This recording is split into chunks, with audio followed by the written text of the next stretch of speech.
સમાચાર સુરેન્દ્રનગરથી પ્રાપ્ત થઈ રહ્યા છે કે જ્યાં ખનીજ માફિયાઓને બચાવવા ભાજપ કોંગ્રેસના નેતાઓ મેદાનમાં આવ્યા છે। સુરેન્દ્રનગરમાં ખનીજ માફિયાઓને બચાવવા નેતાઓ રીતસરના કબાતિયા મારી રહ્યા છે। મોડી ચોટીલા સાયલામાં ગેરકાયદે કુવાઓ ભરવાના વિરોધમાં બેઠક યોજાઈ। કોંગ્રેસના પૂર્વ ધારાસભ્ય ઋત્વિક મકવાણા ખનીજ માફિયાઓને બચાવવા મેદાનમાં આવ્યા। ચોટીલાના એમએલએ શ્યામજી ચૌહાણ પણ આવ્યા। ખનીજ માફિયાઓના સમર્થનમાં થાનગઢ બંધનું એલાન આપવામાં આવ્યું છે। કેમ ખનીજ માફિયાઓને બચાવી રહ્યા છે નેતાઓ? કેમ ખનીજ માફિયાઓને સમર્થન આપી રહ્યા છે નેતાઓ? ખનીજ માફિયાઓ પ્રત્યે નેતાઓને આટલો પ્રેમ શા માટે? કેમ ખનીજ વિભાગની કાર્યવાહીમાં અડચણ બની રહ્યા છે આ નેતાઓ? શું નેતાઓ અને ખનીજ માફિયાઓની કોઈ સાંઠગાંઠ છે? હકીકત શું છે જાણવાનો આપની ચેનલ એબીપી અસ્મિતા પ્રયત્ન કરશે, કેમ કે અહીંયા સવાલ છે સતત થઈ રહેલા ખનીજના ખનનનો, જે સુરેન્દ્રનગરમાં વર્ષોથી થઈ રહ્યું છે। સાયલા તાલુકાના કેટલાક ગ્રામ્ય વિસ્તારોમાં ખાણ ખનીજ વિભાગની કાર્યવાહીના કારણે કેટલાક ખનીજ સાથે, ટ્રાન્સપોર્ટિંગ સાથે, મજૂરી સાથે સંકળાયેલા લોકોની રોજગારી ઉપર મોટો પ્રશ્ન ઊભો થયો છે। ખાણ ખનીજ વિભાગની કામગીરી જે છે તે સમયસર કરવાના બદલે અત્યારે અચાનકથી શરૂ થવાના કારણે આ લોકોની રોજગારી, નાના માણસોએ કરેલું રોકાણ, નાના માણસોએ હપ્તેથી લીધેલા વાહનો, આ બધા ઉપર ખૂબ જ મોટો પ્રશ્નાર્થ ચિહ્ન ઊભો થયો છે। એ સરળતા નહીં હોવાના કારણે અભણ લોકો છે ક્યાંક।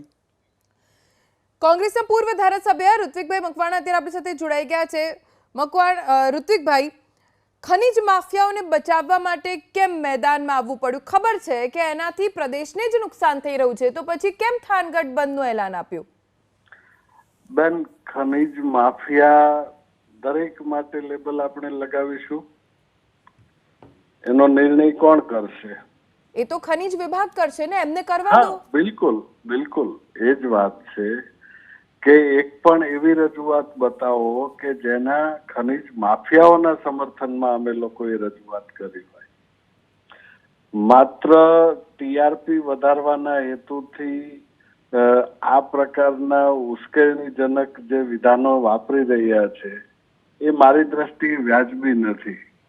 એક મિનિટ, આપ ટીઆરપી ની વાત કરી રહ્યા છો, મને ખાલી એમ કહો, તમે તો ત્યાં પ્રદેશથી પરિચિત છો, ચલો મને એટલી નથી ખબર, પણ તમને તો ખબર છે ને ત્યાં કેટલા ગેરકાયદે ખાડા ખોદાયેલા છે, કેટલા કાયદેસરના ખાડા છે?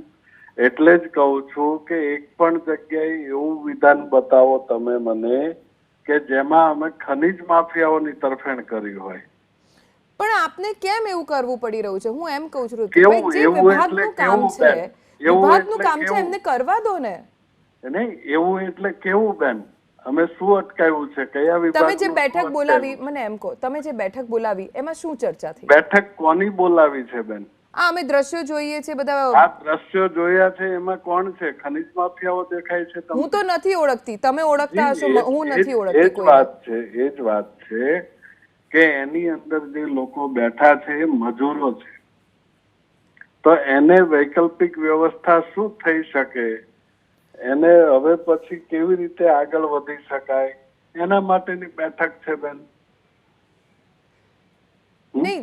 એમાં કોણ ખનીજ માફિયા દેખાય છે? તમે મને બતાવશો કે હું એ જ કહું છું ઋત્વિકભાઈ, મને નથી ખબર, હું આમાંથી કોઈ ચહેરાને નથી ઓળખતી, કોણ કેટલા માફિયા છે, ક્યાં છે, મને નથી ખબર। તમે કહી રહ્યા છો મજૂરો છે, હું માની લઉં છું, પણ કોઈ મજૂરના ચહેરા વાળું લાગતું નથી।